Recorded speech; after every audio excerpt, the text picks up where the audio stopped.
Olá! Outubro Rosa! Vamos falar sobre os novos protocolos da mamografia e como a prevenção pode salvar vidas. No estúdio, 3 enfermeiras compartilham experiências da rede pública e da universidade sobre os desafios e conquistas no atendimento às mulheres. O Outubro Rosa também é assunto no Tá na Mídia. Vamos ver como a imprensa ajuda na conscientização sobre o diagnóstico precoce. A Universidade Franciscana cada vez mais conectada com o mundo. Intercâmbios e parcerias internacionais fortalecem a pós-graduação. Os energéticos viraram hábito em milhões de lares brasileiros. Especialistas alertam sobre o consumo com moderação. E ainda, a Sala Angelita Stefani recebe exposição de trabalhos do professor Roberto Gerhardt. É agora, no Universo Acadêmico. Fique com a gente!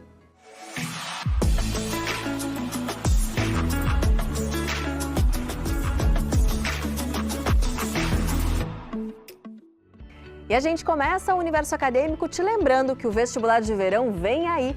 São mais de 30 cursos oferecidos, entre eles 3 novos: Comunicação Digital, Inteligência Artificial e Ciência de Dados e Teologia.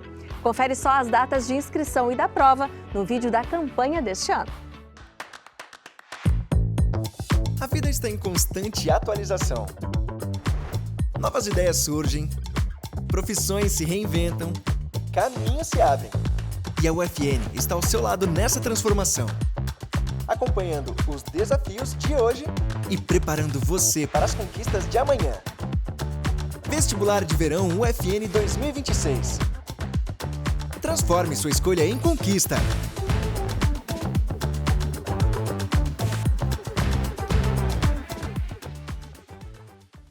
O câncer de mama é o segundo câncer mais comum entre as mulheres brasileiras e uma das principais causas de morte por câncer no país, de acordo com o Instituto Nacional do Câncer, o INCA.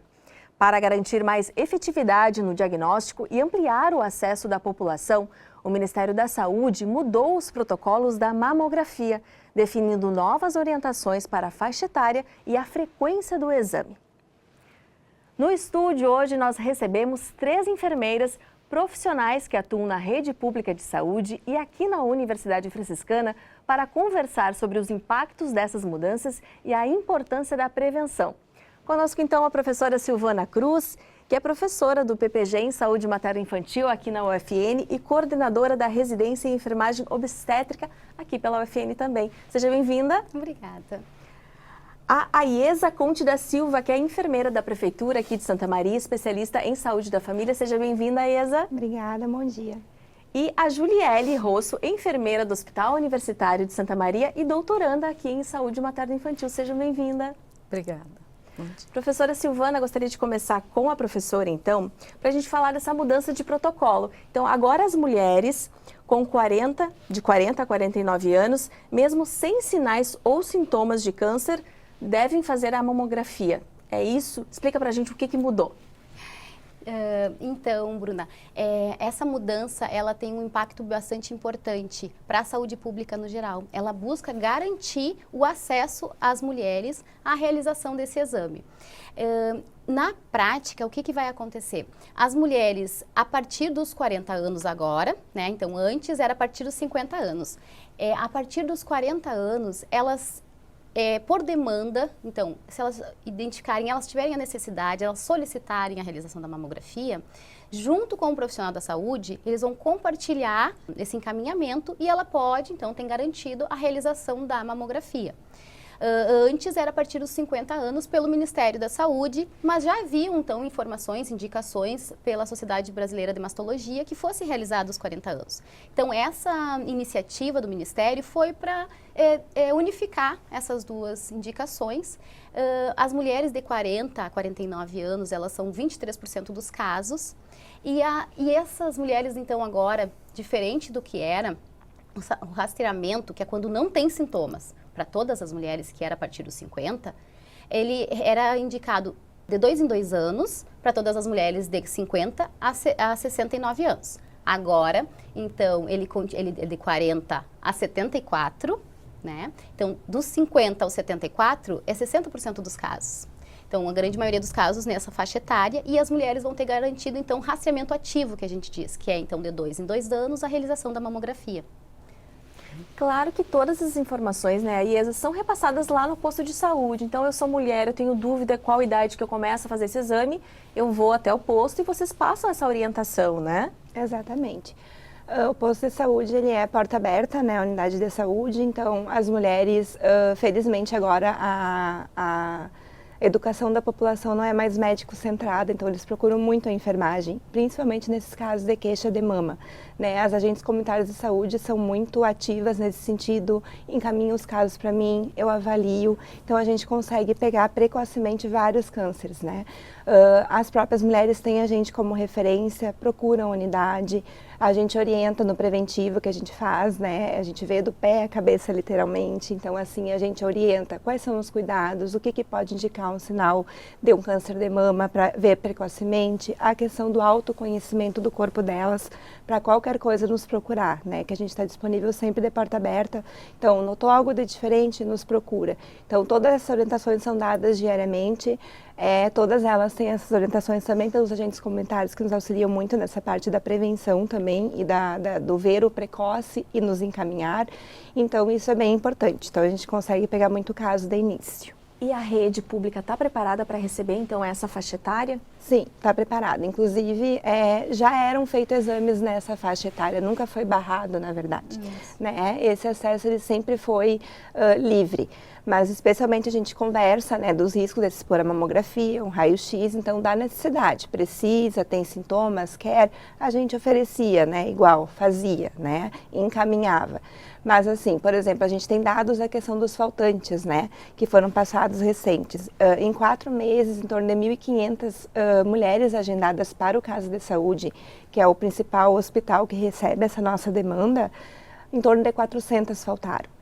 Então, assim, a conscientização do quanto é importante, principalmente na faixa etária dos 50 aos 74, essa falta, ela é maior. Então, né, essa abstinência, assim, né, essa abstenção é maior.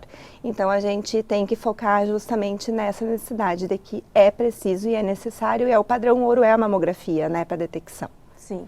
Antes da gente reforçar isso, eu queria saber da Juliele como é que funciona, então, esse atendimento na rede, né? A mulher procura a unidade de saúde, se for diagnosticado, né, o câncer, um dos pontos de tratamento é o Hospital Universitário de Santa Maria. Como que funcionam os atendimentos lá? Como é que é esse processo? Isso, então nós temos no Hospital Universitário um ambulatório que conta com agenda de mastologia, ginecologia.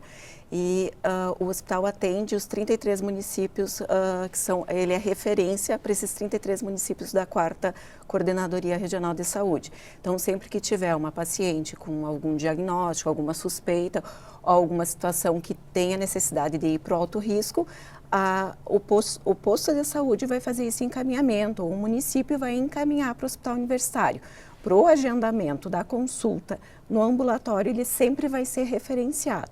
Então, a paciente vai ser atendida ou com a equipe de mastologia ou a equipe de ginecologia, né, vai depender da situação, e lá ela vai receber o tratamento adequado, se precisar fazer um tratamento cirúrgico, se precisar um tratamento medicamentoso, né, então ali ela passa pelos cuidados necessários, assim como aquelas pacientes que fazem o procedimento cirúrgico, precisam de acompanhamento com curativo, a gente tem a agenda de curativo, que é a enfermeira também que realiza e faz esse acompanhamento, não precisa a paciente estar em atendimento com a equipe médica. Não, ela vai para fazer o curativo. A gente tem a agenda ela e ela fica com acompanhamento, às vezes segunda, quarta e sexta, no Hospital Universitário com a equipe responsável pelo curativo e também na unidade básica do seu município de referência. E como a gente está falando dessa mudança no protocolo, Juliele, o que vocês têm observado? Mulheres abaixo dos 50 anos com maior incidência de câncer? Sim, se observa também. A nossa faixa etária de atendimento é em torno de 45 a 60, 70 anos. Então, é uma amostra, assim, que a gente observa que não mais só as mulheres de mais idade buscam esse atendimento, né? Hoje, do período de janeiro até julho, teve 1.746 atendimentos na mastologia, né? Sendo que também as outras agendas às vezes contemplam essas pacientes. A gente tem aqui um dado, professora, que para este ano são estimados mais de 73.500 novos casos de câncer de mama no país, segundo o Ministério da Saúde. É uma estimativa para cada ano do triênio 2023-2025. Por que tantos novos casos, professora? Tem a ver com fator genético, com estilo de vida, né? O que leva ao câncer de mama, para as pessoas entenderem? Bruna, é bem isso, é multifatorial. São várias questões que podem influenciar, sim. Então, a gente tem uma questão genética, hereditária, né? Mas é em torno de 5 a 10% dos casos. A gente tem uma questão de hábitos de vida. Então, a questão do sedentarismo, né? Quem realiza atividades físicas diminui muito a chance, por mais que tivesse uma questão hereditária ou, enfim, de ter um câncer. Nos diversos tipos, do câncer de mama também. Então, atividade física, a obesidade. A gente tem uma questão de mudança de alimentação, cada vez mais com alimentos ultraprocessados, industrializados, né? Então, isso tudo influencia também no câncer de mama. O uso do cigarro, né? A gente tem os vapes, a gente tem várias formas. Então, o tabagismo, ele influencia no câncer de mama, assim como o álcool.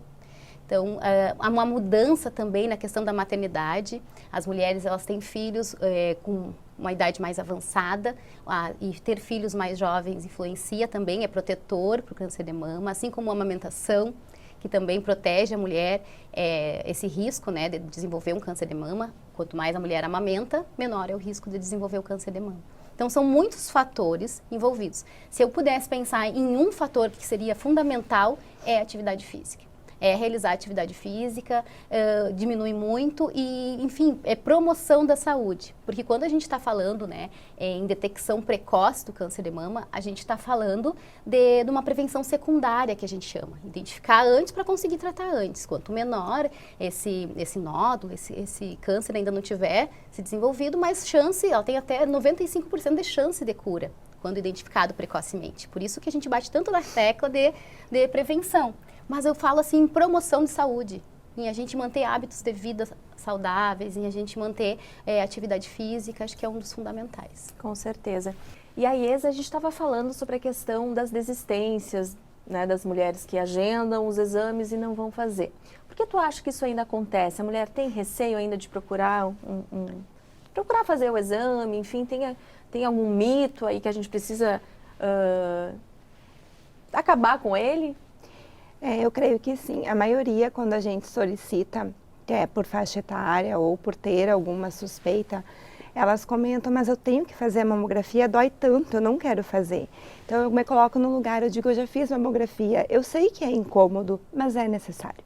É um jeito da gente saber se está tudo certo contigo e é preciso, senão a gente não solicitaria se não fosse necessário. Então, eu sei que é um exame incômodo, mas é muito necessário. Então, a maior queixa que tem é essa, né? É a questão de que dói, né? Então, eu acho que está na gente comentar que é desconfortável? Sim, mas é muito necessário.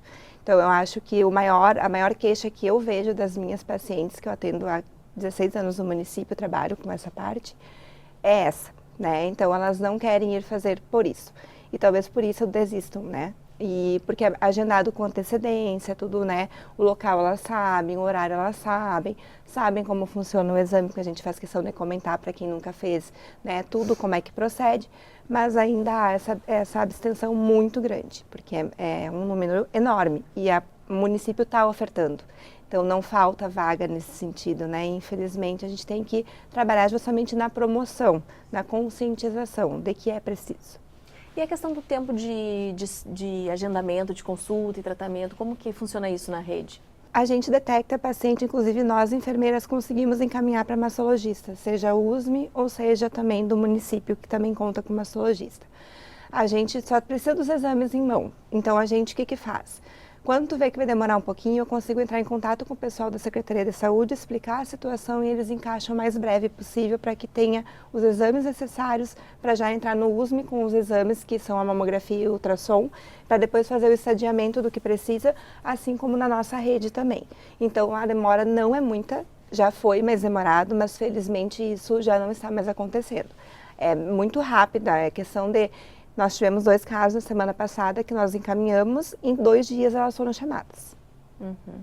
E assim que, então, se tem o diagnóstico, o atendimento é rápido. A mulher pode procurar o tratamento logo, né, Juliele? Sim, com certeza. Então, quanto antes ela buscar esse atendimento, antes ela vai conseguir iniciar o tratamento. Acontece muito também, Bruna, dessa negação, né? Às vezes a mulher até identifica alguma coisa diferente no seu corpo, ou ela percebe, ou então ela fez o exame, veio um resultado que ela está incomodada, é alguma coisa inconclusiva, ou que ela precisa procurar voltar ao serviço. E aí acontece muito uma negação da pessoa, né? Porque a gente tem essa ideia de que sempre que existe um câncer, é algo muito, no sentido, como se fosse uma condenação. Uma condenação, a pessoa vai morrer. Uhum. E a gente sabe que não. O câncer de mama, quando identificado, quando tratado precocemente, as chances de cura são muito altas. Então, a gente precisa trabalhar com essas mulheres para elas serem acolhidas, né? Então, assim, serem escutadas, seja pelo profissional da saúde, enfim, ou um amigo que de repente está nos escutando e sabe que, olha, tem que ter esse olhar delicado e tem que apoiar essa mulher a buscar, sim, o tratamento. Porque não adianta negar, né? E a grande maioria dos casos, muitas vezes eles são nódulos benignos. São outras, né, formas e não tumores malignos, que a gente chama. Enfim, né? Então não precisam às vezes não precisa fazer nada, é um acompanhamento ou é só... E como a professora falou, a importância do profissional, né, da acolhida, principalmente de vocês enfermeiros, né? Como que é esse trabalho de vocês lá no USME, que a mulher já vai com esse diagnóstico, né, Juliele? É um trabalho humanizado, importante, sensível para, né, desfazer esse entendimento que as mulheres têm, né? Sim, com certeza. A gente tenta acolher da melhor forma, né, essa paciente, a paciente, o acompanhante, porque geralmente elas chegam com alguém, né? Nem todas têm um familiar, mas às vezes eles levam um vizinho, a vizinha, uma amiga. E é um momento delicado, um momento de angústia, então a equipe está preparada para receber essas pacientes, né? E dar o melhor apoio, o melhor cuidado. Então, abaixo dos 40 anos, né, qual é a recomendação de exame que a mulher deve fazer? A mamografia, então, acima dos 40, como a gente está vendo agora pelo SUS, né? E abaixo dessa idade, o que é o recomendado? É importante que ela identifique, quando ela vai numa consulta com um profissional, ela fale sobre todos os fatores da vida dela, fatores de risco, que a gente chama, ou questões hereditárias. Então, assim, se ela tiver algum fator de risco ou alguma questão hereditária, esse exame ele pode ser solicitado antes dos 40 anos, que é como a Iesa nos comentou, né? Já era feito assim, então a gente identifica a necessidade, óbvio que vai ser realizado antes. Então, pode muitas vezes ser feito a mamografia, antes, a partir dos 30 anos, ou então o ultrassom de mamas também pode ser solicitado. E a gente tem algum risco na questão da mamografia, de fazer, por exemplo, agora com essa mudança, né, as mulheres se preocuparem e fazerem sem uma indicação, ou enfim, né, tem algum risco para esse tipo de exame? Sim, tem. Então, a mamografia, ela é um raio-x. Então, tem raios ionizantes, que a gente chama, e aí, se ela é exposta muito antes do que é necessário ou sem necessidade, pode sim ter um risco para desenvolver um câncer de mama mesmo. Então, assim, a gente sempre fala que a gente faz esse tipo de exame quando tem uma indicação ou uma necessidade. Ele não deve ser realizado de forma indiscriminada. Conversar com o profissional de saúde, Exatamente. né? E para a gente finalizar, a importância da academia dentro desse processo, professora de diagnóstico precoce, de tratamento. A gente tem, né, a Juliele, que é doutoranda aqui em saúde materno-infantil, a Iesa, especialista em saúde da família, né? Como vocês podem dizer da importância da ciência, né, da pesquisa dentro desse contexto? A pesquisa ela é fundamental, ela é base, a gente chama, né? É a base para, por exemplo, essa mudança agora de protocolos do Ministério. Então, sempre vai partir de pesquisas realizadas que identificam ou dão o parâmetro para onde a gente deve seguir. Então, a gente pensa tanto na detecção precoce, agora eu gosto muito de salientar que a gente teve um boom nos últimos anos das inteligências artificiais e que elas vêm a nosso favor na ciência, pensando no desenvolvimento de novas tecnologias de identificação ou de a gente minimizar os desconfortos dos exames, né? Então, a gente trabalhar com pesquisas que nos mostrem caminhos para deixar esse exame mais humanizado, menos doloroso. No tratamento, então com medicações, esse protocolo do Ministério, ele garante alguns tratamentos que são bastante tecnológicos, de medicações, né? Então são medicações melhoradas e tudo isso parte da ciência, parte desse desenvolvimento que é feito na academia. Uma mensagem final, então, que a gente possa dar nesse Outubro Rosa para as mulheres, a Iesa? Que previnam, que nos procurem, a porta da unidade está sempre aberta, né? E a gente está pronto para acolher quando virem qualquer diferença ou que quiserem conversar ou sanar as dúvidas que elas têm. Juliele? E que lembrem que hábitos saudáveis é o principal, é um dos principais, né? Então, ter uma alimentação saudável, praticar exercício físico, se conhecer, realizar o autoexame para quando acontecer uma modificação, uma alteração, essa mulher conseguir identificar. Perfeito. Parabéns pelo trabalho de vocês, muito obrigada pelas informações e a gente segue então divulgando durante esse mês a importância, né, do exame, né, desse autocuidado. Muito obrigada. Obrigada. E, gente, o Outubro Rosa também é assunto do Tá na Mídia desta semana. A gente vai ver o papel da imprensa na conscientização para o diagnóstico precoce.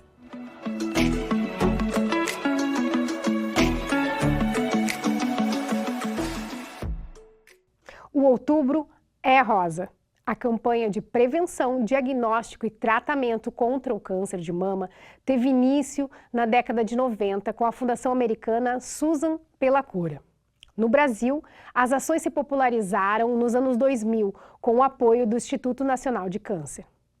A campanha chama atenção para a saúde da mulher através de ações de divulgação e alerta para a comunidade.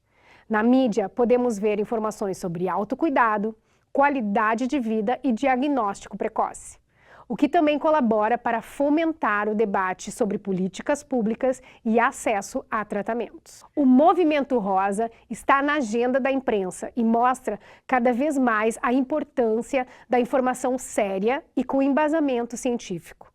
A campanha colabora para a procura de consultas e exames, e esse resultado positivo incentivou outras campanhas, como o Setembro Amarelo e o Novembro Azul, dando continuidade ao espaço da saúde na mídia.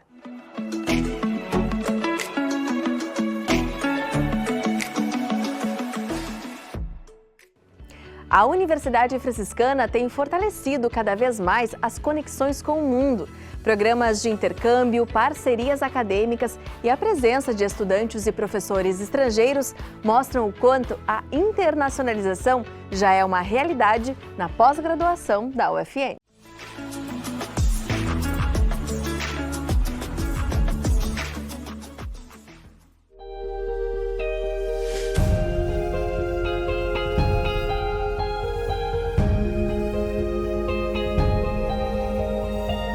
Na Universidade Franciscana, a internacionalização é um pilar fundamental dos programas de pós-graduação stricto sensu.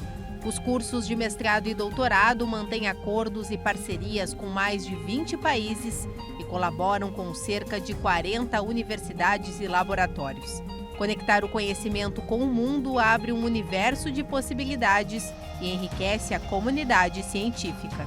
É um momento que a gente consegue aumentar o nosso pensamento crítico, a gente consegue ter uma visão de outros pesquisadores, conseguimos também trazer para dentro da nossa pós-graduação novas metodologias, bem como levar o que a gente estuda aqui dentro da Universidade Franciscana para outros locais. No programa de pós-graduação em nanociências, o primeiro do Brasil na área, o contato com a diversidade cultural e a pluralidade de ideias enriquece a pesquisa e a prática. Eu pude estar em contato com pessoas da América do Norte, da Europa, da Ásia, da Oceania, de diversos outros lugares. Pude aprender muito mais o inglês e a gente volta com uma outra visão de mundo. Nós tivemos agora nos últimos anos vários docentes permanentes do nosso programa que realizaram inclusive pós-doutorado internacional e isso então favorece a questão de formação e atualização dos nossos docentes, o que eles podem trazer depois para dentro da sala de aula, para dentro dos laboratórios onde coordenam as suas pesquisas e, com certeza, né, o docente ele acaba sendo um exemplo para o aluno. No programa de pós-graduação em saúde materno-infantil, conexões com outros países resultam em avanços significativos para a saúde de mães, bebês e famílias e ampliam a perspectiva multiprofissional dos pesquisadores.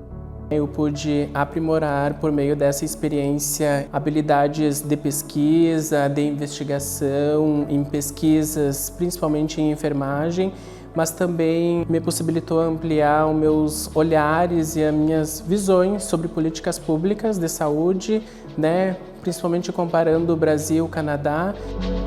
Quando você sai, você tem uma outra visão, as pessoas têm uma expectativa muito grande em relação, principalmente à nossa estratégia de saúde da família, atenção primária em saúde, e por conta disso a gente tem vários projetos hoje de cooperação internacional, justamente com esse foco. Então acresce muito, enriquece muito essa visão do aluno que sai, e por outro lado também quando a gente recebe pesquisadores ou recebe alunos que trabalham em disciplinas, que vêm para as bancas, que trabalham em projetos. Então a gente aprende, compara, e isso é muito legal. A universidade incentiva essa jornada de crescimento por meio de projetos aprovados por agências de fomento à pesquisa, participação em eventos internacionais, com orientação de dissertações e teses. No programa de ensino de ciências e matemática, realizar estágios e pesquisas em outro país amplia horizontes e conecta as pesquisas com o que há de mais atual. Foi um ganho muito grande para a minha pesquisa, para a minha parte pessoal e profissional, mas principalmente para a minha pesquisa. Nós mudamos algumas das nossas metodologias, a vivência lá, a oportunidade de conhecer outra academia e a forma com que se pesquisa também do outro lado do oceano foi muito válida para nós aqui, para agregarmos valor também às pesquisas aqui da nossa instituição, porque é uma via de mão dupla, então a nossa pesquisa ela se qualificou. A gente incentiva os nossos estudantes, assim também os professores, a irem ter esse contato com as universidades de outros países, né? Não só pelo conhecimento científico que é desenvolvido nesses lugares, mas para poderem vivenciar também a dinâmica de comportamento dos estudantes, como são as aulas. No programa de pós-graduação em ensino de humanidades e linguagens, os docentes se beneficiam de novas metodologias e abordagens pedagógicas para preparar os futuros educadores para os desafios do século XXI.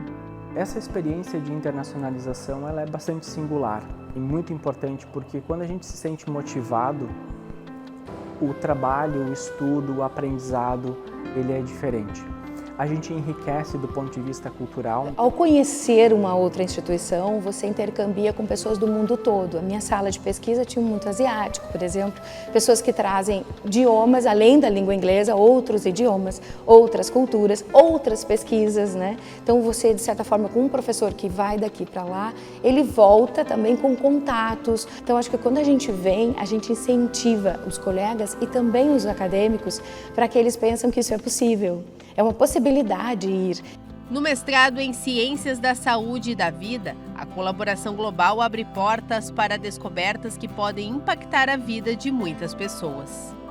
Talvez eles tenham um pouco mais de recurso, mas o principal é o modo de pensar deles, que é um pouco diferente do nosso. Mas em termos de estrutura, em termos de equipamento, é muito semelhante. Então quando a gente retorna, a gente percebe, nossa, a gente tem tudo aqui para desenvolver uma boa pesquisa, para fazer bons estudos, para fazer bons trabalhos.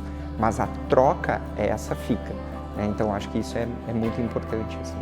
Foi interessante acabar conhecendo outros métodos de pesquisa, outros profissionais, fazer aquele networking que é necessário na área acadêmica e na área da pesquisa, principalmente como profissional e como estudante de mestrado. A Universidade Franciscana também recebe pesquisadores e estudantes de diversas partes do mundo. É uma troca de experiência fundamental para a construção de um ambiente acadêmico dinâmico e plural. Enriquece as discussões em sala de aula, fomenta a pesquisa e contribui para o aprendizado e o conhecimento. A UFN se orgulha de ser a ponte que conecta os estudantes ao mundo.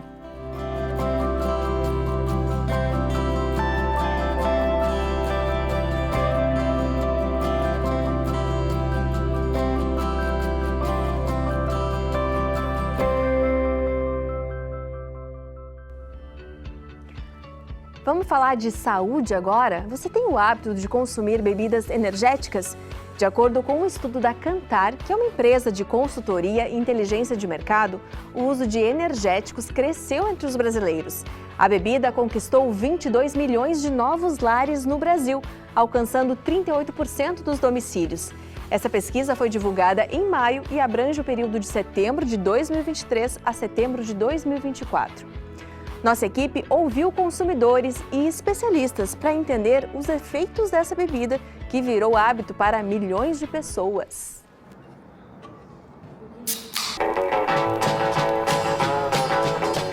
Cada vez mais populares, os energéticos são vendidos como aliados da produtividade, concentração e resistência física. No dia a dia, principalmente entre os mais jovens, o consumo virou rotina dentro e fora da sala de aula. Eu tomo sempre que eu estou muito cansado, então eu acabo tomando para poder me estar desperto. Agora, se eu durmo bem e consigo, eu não preciso, daí eu não tomo. Normalmente para estudar e para treinar também eu consumo. Mas em dias mais cansativos, assim, mais longos, que eu vou voltar para casa muito tarde, mas nessas ocasiões específicas. Eu tomo bastante energético, assim, principalmente quando eu vou treinar. Então, eu treino quase todo dia, então eu tomo frequente, sabe? Quase toda semana, justamente depois dos jogos, porque eu sinto que ele dá uma revitalizada pós-jogo, dá uma recuperada.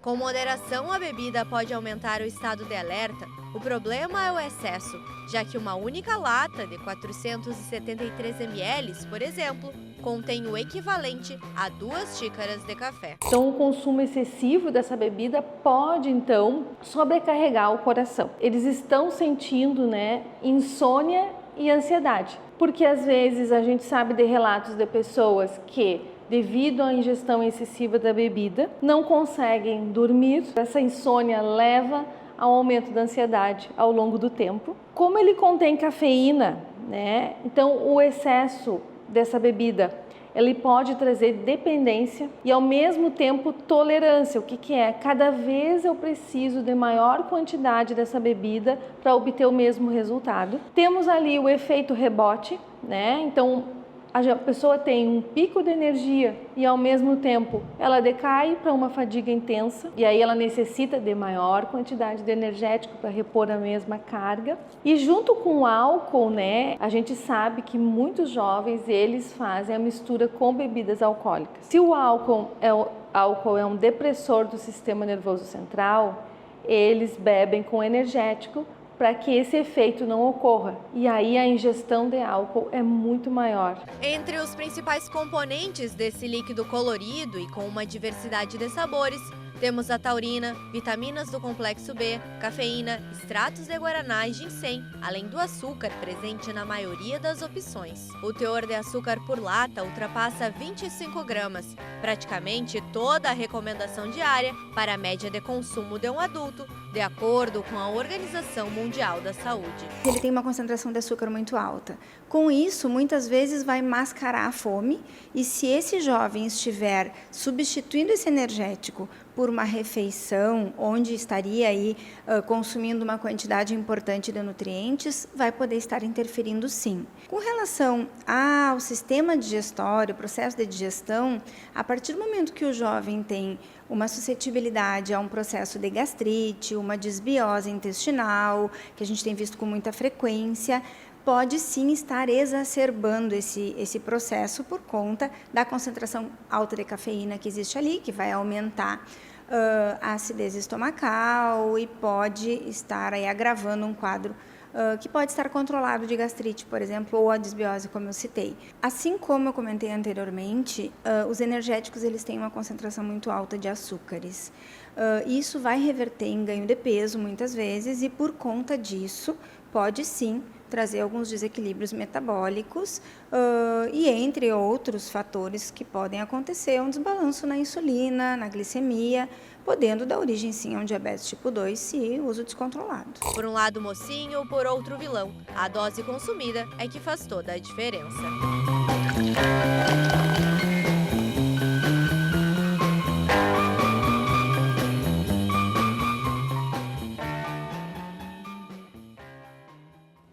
A exposição 20 anos Design, Teoria, Poética, Prática, Desenho do professor do curso de design Roberto Gerhard, é a mais nova atração da Sala Angelita Stefani, aqui no Conjunto 3 da UFN. Com 33 anos de experiência na área do design de comunicação, em agências de publicidade, atuação como diretor de arte e em seu próprio ateliê, o professor apresenta trabalhos em identidade visual, marcas, cartazes, projetos editoriais e de criação de produtos. E assim, a gente se despede por hoje. Obrigada pela sua companhia. Um beijo grande. Tchau!